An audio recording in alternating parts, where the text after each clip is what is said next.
kepercayaan ini, keyakinan ini adalah biarkan itu pendapatnya para ulama, oleh para kiai, oleh para ulama kita itu, dia kitab kuningnya kuat sekali itu ya, kemudian kaidah-kaidah usulnya luar biasa.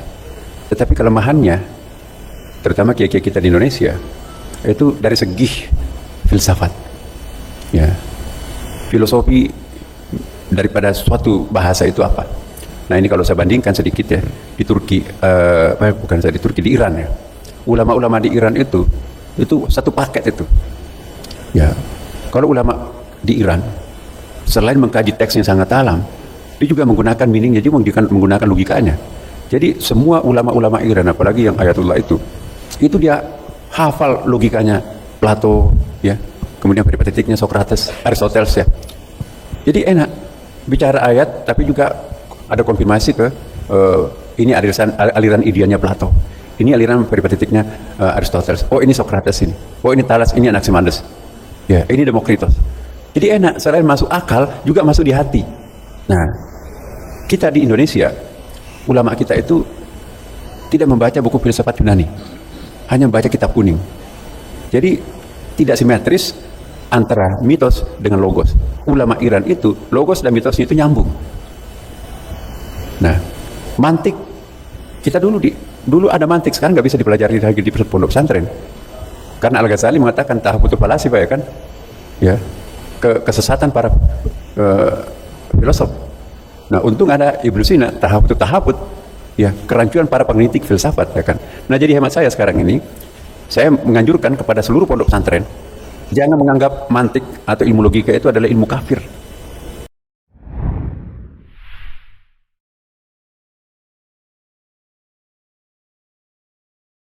Dan semakin kita akan bahas tentang bahasan haramnya ilmu filsafat. Maksudnya ilmu filsafat tentang teologi, tentang ketuhanan, bukan seluruh ilmu filsafat ya. Karena sebagian ilmu filsafat berkaitan dengan misalnya biologi atau ekonomi atau sosiologi, itu boleh saja kita mengambilnya karena itu perkara yang tidak ada kaitannya dengan wahyu dan tidak ada berkaitan dengan masalah ketuhanan ya. Baik, kita akan baca dulu sebelum kita masuk tentang hakikat ilmu filsafat yang butuh konsentrasi penuh nanti di setelah ini ya. Ilmu kalam atau ilmu filsafat ya adalah ilmu yang sangat dibenci oleh para ulama, bahkan sebagian ulama menulis buku khusus tentang zammul kalam, tentang celaan terhadap ilmu filsafat, sebagaimana karya Abu Ismail Al-Harawi ya. Dan Az-Zahabi, ada seorang ulama Syafi'iyah, berkata, qalla man am'ana an-nazar fi ilmi al-kalam illa wa addahu ijtihaduhu ila al-qawl bima yukhalifu mahta sunnah. Ya, hampir tidak ada orang yang berdalam ilmu kalam kecuali akan mengantarkan ijtihadnya kepada pendapat yang menyelisihi kemurnian sunnah. Ya, jadi orang semakin berdalam ilmu kalam, ya, hanya sedikit yang selamat. Ya. Kebanyakannya akhirnya mengantarkan kepada penyelisihan terhadap sunnah Nabi SAW. Walihada dhamma ulama salaf an-nazar fi ilmi al-awail. Oleh karenanya para ulama salaf dahulu mereka mencela seorang yang memperhatikan ilmu orang-orang terdahulu. Fa inna ilmal kalam waladun min ilmil hukama, karena ilmu kalam adalah ilmu yang bersumber atau merupakan hasil dari ilmu hukama ad-dahriyah, yaitu para filsuf, para hakim, maksudnya para filsuf dahriyah. Dahriyah itu yang meyakini bahwasanya alam adalah azali, kekal ya, tidak ada urusannya dengan Tuhan pencipta. Kemudian dia berkata, faman rama al-jam'a baina ilmil anbiya alaihi wassalam wa baina ilmil falasifah bidzakaihi. Barang siapa yang dengan kecerdasannya ingin mengkompromikan antara ilmu para nabi dengan ilmu para falasifah Yunaniyah, la budda wa an yukhalifa haula wa haula. Maka tidak mau dia harus membuat ilmu baru menyelisih para nabi dan menyelisih para ahli filsafat. Enggak mungkin dikompromikan. Ini maksudnya Az-Zahabi mengatakan tidak mungkin Anda mengkompromikan antara ilmu wahyu dari para nabi dengan ilmu filsafat dari kalangan filosof Yunani, enggak mungkin ya. Kecuali Anda menciptakan satu ilmu baru dengan menyelisihi kedua-duanya. Ibnu Abdul Barr rahimahullah taala selama zaman Maliki berkata, ajma ahlul fiqh wal athar min jami'il amsar anna ahlul kalam ahlul bid'ah wa zayghin wa la yu'adduna 'inda al-jami' fi tabaqatil fuqaha wa innamal ulama ahlul athar wa tafaqquh fihi. Bahwasanya ahli fikih dan athar bersepakat dari seluruh negeri bahwasanya ahlul kalam, yaitu ahli filsafat, adalah ahlul bid'ah dan ahlu sesat ya, ahlu zayd ya, Allah yang menyimpang. dan mereka tidak dianggap menurut seluruh ulama termasuk para fuqaha enggak dianggap sebagai fuqaha. Yang disebut dengan ulama adalah ahlul asar, yaitu orang yang mengikuti dalil Al-Qur'an dan Sunnah wa tafaqquh fihi, dan kemudian mempelajari dalil ya. Imam Ahmad bin Hanbal pernah berkata, la yuflihu sahibu kalamin abadan. Ulama'ul kalami zanadiqah, bahwasanya tidak akan beruntung orang yang ahli kalam selamanya, dan ulama ahli kalam adalah zindiq, orang-orang zindiq ya. Ini adalah pernyataan yang sangat tegas dari Imam Ahmad bin Hanbal. Adapun pernyataan Imam Syafi'i rahimahullahu taala diriwayatkan oleh Al-Baihaqi dalam manaqibnya dalam sebuah bab maja'an Syafi'i rahimahullahu taala fi mujanabati ahli al-ahwa wa bughdhi wa iyahum. Bab tentang bagaimana Imam Syafi'i sikap beliau menjauhi ahlul bid'ah dan kebenciannya terhadap mereka. Wa dhammihi kalamahum wa izra'ihi bihim wa daqqihi alaihim wa nadharati iyahum. Yang di mana beliau juga mencela ya, pembicaraan mereka ahlul bid'ah ya. Kemudian juga keras-kerasnya beliau terhadap mereka dan perdebatan beliau dengan mereka. Kemudian Imam Baihaqi membawakan banyak riwayat menunjukkan sikap keras Imam Syafi'i terhadap bid'ah dan pelakunya. Di antaranya sebagai berikut, perhatikan. Qala Rabi' bin Sulaiman berkata, "Ra'aitu Syafi'i wa huwa nazilun min ad-darajah wa qaumun fil majlis yatakallamuna fi syai'in min al-kalam." Aku melihat Imam Syafi'i lagi turun dari sebuah tangga dan ada sekelompok orang duduk di majelis, mereka sedang berbicara tentang ilmu filsafat, ilmu kalam. Fasaha wa qala, kemudian dia berkata, Imam Syafi'i berteriak dan dia berkata, "Wa imma an tujawiruna bi khairin wa imma an taqumu anna." Cuma dua pilihan bagi kalian. Kalian bertetangga dengan kami dengan cara yang baik, itu jangan bicara tentang ilmu kalam, atau kalian pergi. Jangan tinggal bersama kami. Kalau mau bertetangga dengan kami, jangan bicara tentang ilmu kalam. Menunjukkan Imam Syafi'i tegas terhadap orang-orang yang sibuk bicara tentang ilmu mantik, ilmu kalam yang terutama berkaitan dengan teologi. Imam Syafi'i juga berkata, "Hukmi fi ahli kalam ayyudrabu bil jarid." Hukumanku bagi orang yang belajar ilmu kalam adalah dipukul dengan pelepah korma. Wa yuhmalu 'alal ibil. Kemudian diletakkan di atas onta. Wa yutafu bihim fil qabail wal asyar. Kemudian diarak, diputar-putarin di kabilah-kabilah. Wa yunada 'alaihim, kemudian diserukan, "Hadza jazaa'u man tarakal kitab wa sunnah wa aqwal al-kalam." Inilah balasan bagi orang yang meninggalkan Al-Qur'an dan Sunnah, sibuk belajar ilmu kalam. Beliau berkata juga, "Ma syai'un abghadu ilayya minal kalam wa ahlihi." Tidak ada perkara yang paling aku benci daripada ilmu filsafat dan ahli filsafat ya. Ini adalah perkataan Imam Syafi'i yang jelas, yang juga disebutkan perkataan Imam Ahmad bin Hanbal dan juga para ulama Al-Zahabi dan yang lainnya, menunjukkan kebencian para ulama salaf terhadap ilmu kalam. Karena ternyata mempelajari ilmu kalam mempengaruhi mereka dalam akidah mereka ya.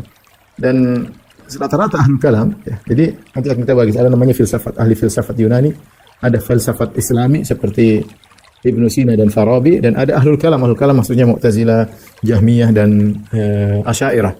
Ya, ada tiga tingkatan.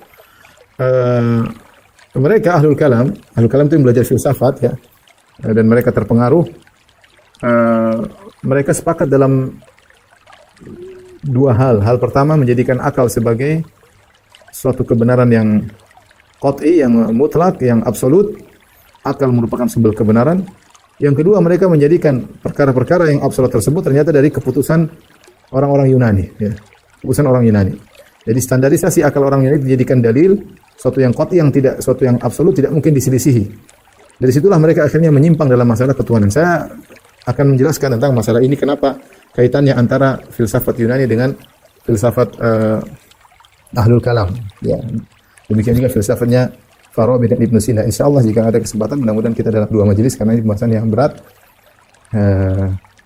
Mudah-mudahan kawan-kawan bisa paham ya. Baik, tolong perhatikan bersama saya di papan tulis ya. Ikhwan dan akhwat yang dirahmati Allah Subhanahu wa taala. Ini namanya filsuf ya. Itu ahli filsafat. Falsafah sebenarnya, ahli falsafah. Tapi kalau kita sudah sering bilang filsafat ya, ahli filsafat, dia al-filsuf. Filsuf. Ya. Artinya al-filsuf ini adalah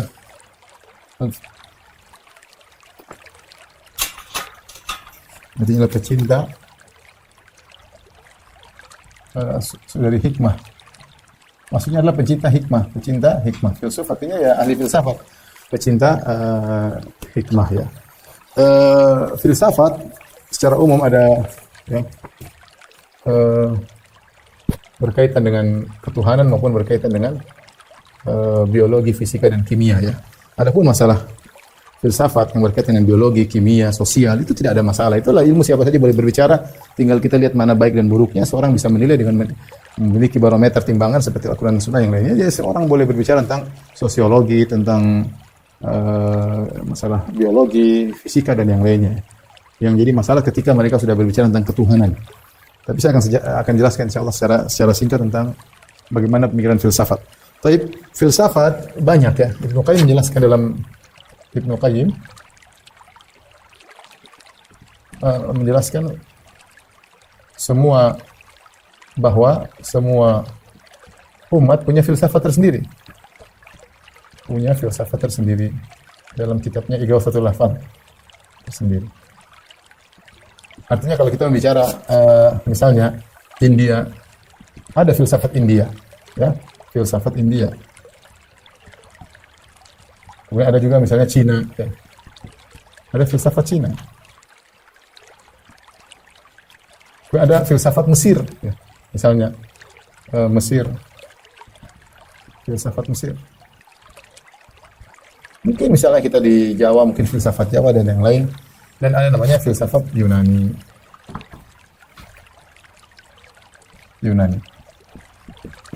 Filsafat Yunani. Namun filsafat yang lain, filsafat India, Cina, Mesir, kurang begitu nampak pengaruhnya bagi Islam. Kurang nampak pengaruhnya dalam dunia Islam, dalam pemikiran Islam. Yang paling berpengaruh adalah filsafat Yunani. Ini yang sangat berpengaruh, sangat berpengaruh.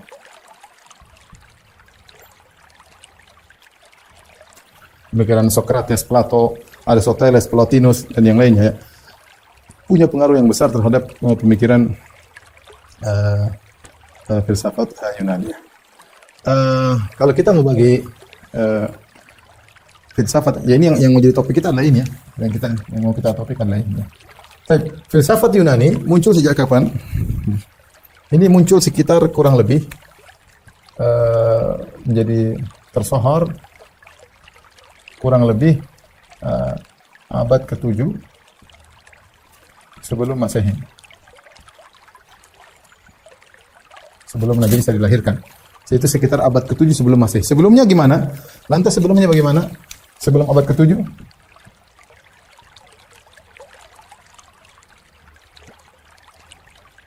Sebelum abad ke-7 ada namanya dunia mitos, ya, mitos-mitos yang berlaku. Mitos-mitos dewa. Mitos-mitos dewa. Inilah yang berlaku di dalam dunia filsafat Yunani ya. Mitos dewa contoh. Jadi mereka dulu meyakini kalau ada kejadian alam bahwasanya itu ada mungkin dewa yang marah atau dewa petir atau dewa apalah, dewa ngamuk atau dewa lagi batuk, kemudian terjadi guntur dan yang lain. Ininya mereka mengkaitkan dengan mitos. Dan mereka punya keyakinan dewa-dewa. Di antaranya mereka meyakini dewa-dewa tinggal di Gunung Olympus. Dan dewa yang paling terkenal adalah dewa Zeus, dewa petir ya. Dewa Zeus, dewa petir ya. Ini diyakini orang Yunani purbakala sebelum abad 7 sebelum Masehi, jadi 8 sebelum Masehi, kemudian 9 dan seterusnya. Siapakah? Contoh saya sebutkan tentang cerita dewa secara sederhana ya. Mereka punya dewa namanya dewa Zeus, terkenal dewa Zeus. Dewa Zeus ini siapa? Dewa Zeus ini kalau tidak salah dia punya bapak namanya dewa Kronos atau siapalah gitu. Namanya dia punya bapak dewa Kronos, yang dewa bapaknya ini dulu pernah merebut kekuasaan dari kakeknya dewa Zeus. Dia merebut kekuasaan dari kakeknya dewa Zeus. Kemudian dia mengetahui, dikabarkan oleh kabar-kabar bahwasanya dia akan punya anak-anak, di antara anak-anaknya ada anak laki-laki yang akan merebut kekuasaan juga darinya. Akhirnya dewa Kronos ini ya, dia punya bapak namanya dewa Uranus ya. Dia rebut kekuasaan dari Uranus, kemudian Kronos ya. Kita terus ini biar kelihatan lah. Oke, mudah-mudahan saya tidak salah tulis. Bisa lihat di mana di Google juga banyak ada Uranus. Kemudian ada namanya Kronos apa siapa gitu. Kemudian namanya Zeus. Nah, Kronos ini adalah dewa yang merebut kekuasaan dari bapaknya. Dia rebut. Ketika dia rebut, kemudian dia khawatir anak-anak laki-lakinya akan merebut dari kekuasaan dia. Maka setiap anak-anak anaknya lahir dia bunuh. Anak-anaknya lahir dia bunuh. Kemudian ternyata ibunya Zeus menyembunyikan Zeus. dewi, ya. Ibunya Zeus menyembunyikan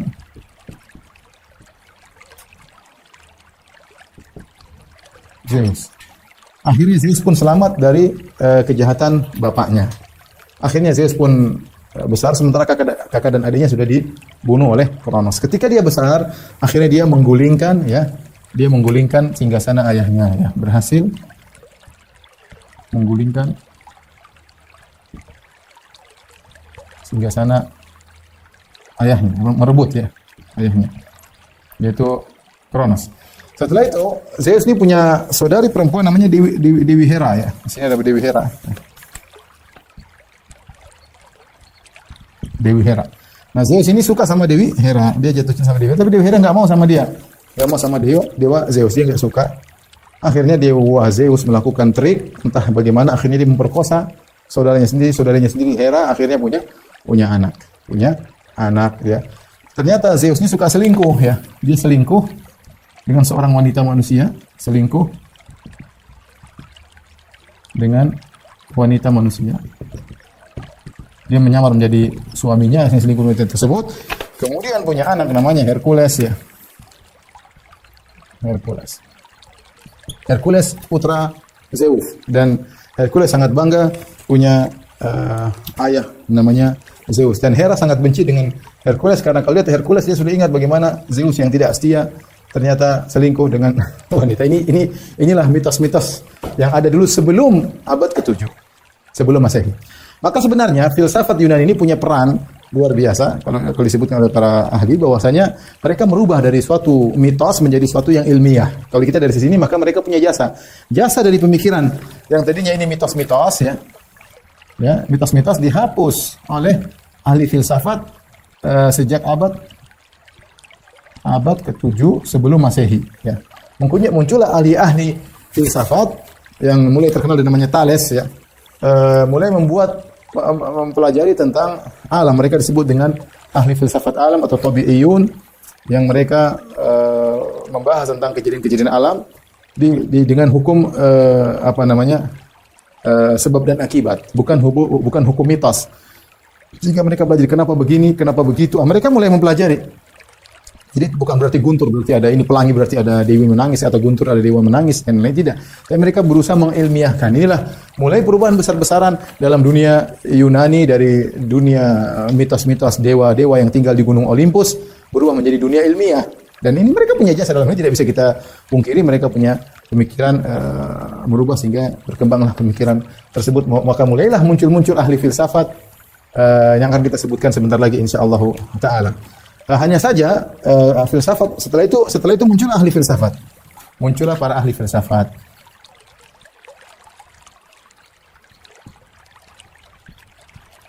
Ya, filsafat. Nah, ahli filsafat Yunani tersebut kemudian merumuskan filsafat mereka, pembicaraan mereka fokus terhadap tabiat, tentang alam semesta, ya. Hanya saja timbul perselisihan di kalangan para ulama ahli filsafat, apakah ilmu yang dicetuskan oleh orang-orang Yunani sejak abad 7 sebelum Masehi merupakan murni karya otak mereka orang Yunani sendiri, ataukah mereka mengadopsi dari filsafat yang lain, ya. Sini ada khilaf, ya. Khilaf di antara apakah, ya. Pendapat pertama mengatakan bahwasanya ilmu filsafat Yunani murni buah pikir orang-orang Yunani, pemikir Yunani. Sebagian lain mengatakan sampai tulis buku tentang masalah ini, ya. Tulis buku tentang peninggalan yang tercuri. Ya, maksudnya seperti ada yang mengatakan bahwasanya filsafat ini itu bukan karangan orang Yunani asli. Mereka juga berpetualang, disebutkan dalam biografi para filsuf tersebut. Mereka ternyata berpetualang ke Mesir, kemana, ke Babil misalnya, ke Irak, ya. Sehingga menurut mereka bahwasanya itu hanyalah adopsi dan modifikasi dari filsafat Mesir misalnya dan Babil, Irak, ya. Ini ada khilaf, saya sekedar menyampaikan saja tentang masalah ini. Hanya sekedar untuk tambahan pengetahuan. Jadi jangan disangka juga ada yang mengatakan oh ini hebat-hebat. Tidak juga. Nanti kita jelaskan. Mereka hebat tapi bukan berarti ilmu itu mereka ciptakan sendiri. Sudah ada peradaban-peradaban lain sebelum mereka. Ada Mesir, kemudian ada Babilonia, ya filsafat Babilonia dan yang lainnya. Baik. Maka apa namanya? Kita akan bahas tentang filsafat yang mulai muncul sejak abad 7 sebelum Masehi ya. Sebelumnya saya akan bagi dulu ya. Kalau kita bicara tentang ilmu filsafat ya, filsafat maka ada 3 pembahasan kita akan bahas. Ada namanya filsafat Yunani. Kemudian Yunani maksudnya kafir ya, maksudnya kafir. Ada yang disebut dengan filsafat Islami. Filsafat Islami terbagi menjadi 2, yaitu filsuf yang benar-benar mengembangkan filsafat Yunani dengan sedikit perubahan. Yang terkenal ini adalah 2 orang, ada Al-Kindi ada 3, tapi yang paling terkenal adalah Farabi dan Ibnu Sina. Kemudian ada Ahlul Kalam. Al-Kalam maksudnya adalah filsafat Ahlul Kalam, tapi mereka sebenarnya belajar filsafat, kaidah-kaidah filsafat dalam rangka untuk menjelaskan tentang Islam. Ahlul Kalam ini maksudnya adalah Al-Jahmiyah, kemudian Al-Mu'tazilah, kemudian Al-Asy'ariyah. Mereka dikenal Ahlul Kalam, yaitu orang pelajari filsafat. Mereka tidak membantah Farabi, Ibnu Sina membantah filsafat Yunani. Mereka juga belajar filsafat, tapi ternyata mereka juga terpengaruh. Terpengaruh. Ya, kita ini sebenarnya ingin bahas bagaimana pengaruhnya ini filsafat Yunani, pengaruhnya kepada ini dan kepada ini. Bagaimana pengaruhnya? Ini yang mau kita bahas ya. Pengaruhnya bagaimana? Sehingga tatkala ada pengaruhnya, maka itulah para ulama kenapa mengangkatkan tentang bahaya filsafat Yunani. Dan saya katakan filsafat Yunani yang ada berbagai macam, yang sudah saya sebutkan secara 2, yaitu filsafat ilmu dunia, seperti sosiologi, kemudian fisika, kimia. Ini nggak ada masalah, ini boleh-boleh saja orang belajar sebagai bahan pemikiran.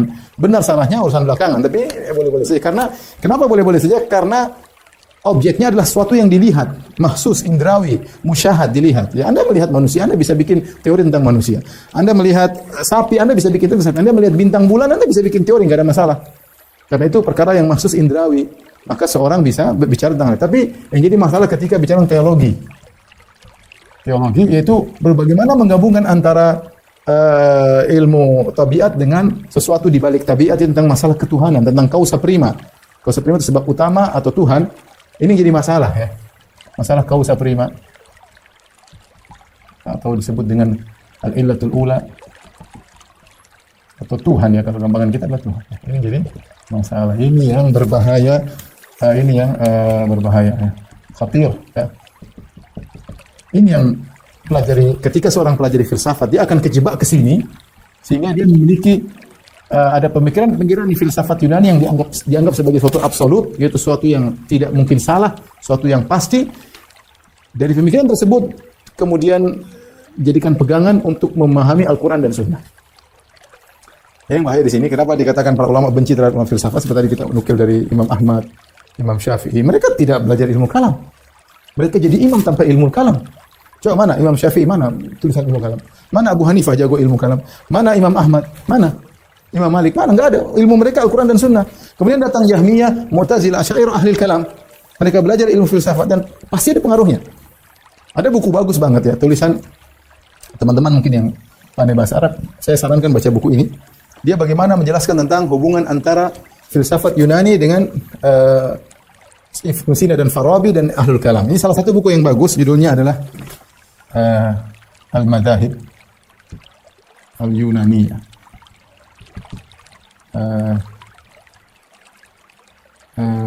Fil Alam Al-Islami kalau nggak salah ya.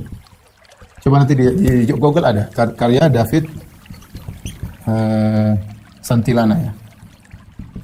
Siapa David Santilana? Ini Yahudi yang pandai bahasa Arab. Bahasa Arab, pakar mazhab Maliki, pakar mazhab fikih Maliki. Dia pernah tinggal di Tunis dan orang kalau lihat tulisannya dikira dia orang ulama, padahal dia kafir Yahudi ya. Dan dia punya buku tentang ini mazhab Yunaniyah fil alam al-islami, yaitu bagaimana mazhab Yunani berpengaruh pada dunia Islam. Ini buku menurut saya paling bagus. Meskipun bacaan saya tidak banyak, tapi saya baca beberapa buku yang menjelaskan berupa hubungan antara filsafat Yunani dengan filsafat Islam. Maka ini buku yang saya rekomendasikan ya, David Santilana. Dia membahas tentang bagaimana hubungan antara filsafat Yunani dengan filsafat Islam. Tapi ini dulu. Tapi setelah ini ikhwan dan akhwat yang rahmatillah. Assalamualaikum warahmatullahi wabarakatuh. Sampai jumpa kembali di War Islam Channel.